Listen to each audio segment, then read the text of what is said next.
Good morning, everybody. Sports, a presentation of the Chuck Edwards Sportscaster Club. Last night was performance number 3 at the College National Finals Rodeo in Casper, Wyoming, and 2 SWOSU Bulldogs were on the schedule. SWOSU junior and El Reno native Braylee Ward made her third run in the barrel racing and had her fastest time of 14.27 seconds to place 24th in the round. Carnegie native Heston Harrison competed in the third round of the Saddle Bronc and covered for 69.5 points. Harrison is covered in every round. SWOSU Rodeo head coach Mike Wisniewski on what he enjoys about the CNFR. I just love watching our team do their thing and seeing, any kind of progression, or you see something really good happen for them. I just want the best for them, and I'm there for a support, and I'm very grateful for that experience and, just to be around any kind of champion and being able to share that with them. So I love watching them and spending time with them, and then you get to see a lot of people that you haven't seen in a while too, and that's always a good deal. No Bulldogs will compete in performance for this evening. The championship round takes place tomorrow at 7. Yesterday, the Clinton Red Tornado football team hosted a 7-on-7 and welcomed in Thomas, Merritt, and Hobart. First-year coach for the Reds, Trevor Powers, speaks on his goals for 7-on-7s. Just got to get more comfortable catching and throwing the football. It's not something that they've done historically a lot of here, and I think we have the kids to do it.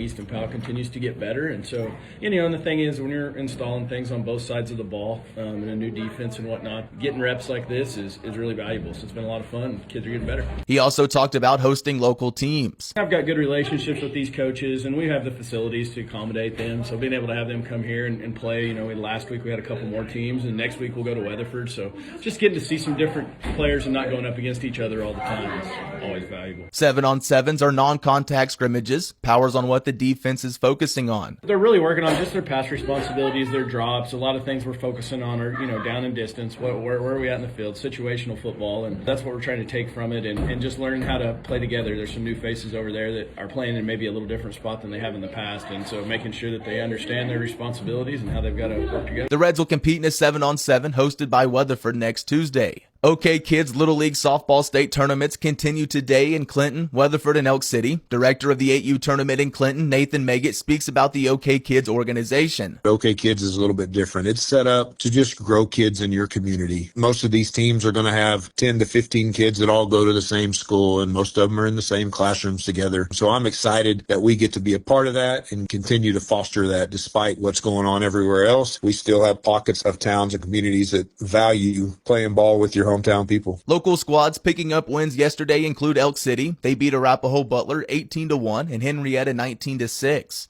The Sayre Hurricanes split a pair, beating Anadarko 13-0 and losing to Manford 13-6. The Clinton Lady Reds did the same thing, falling to Moreland 18-2 and winning over Elmore City 16-4. The 10U tournament is being held in Weatherford. Director of the tournament, Rick Morris, speaks on the tournament field. We've got a bunch of Western Oklahoma teams and then some from the East. It's not as big as it used to be.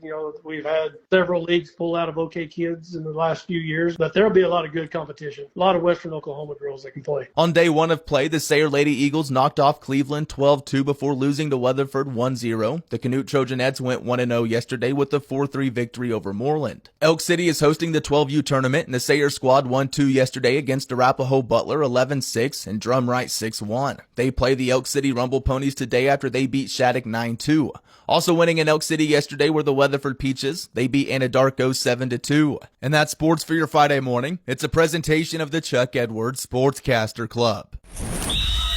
Catch the Western Oklahoma Sports Podcast on Spotify, YouTube Music, Apple Podcasts, or Right.Media.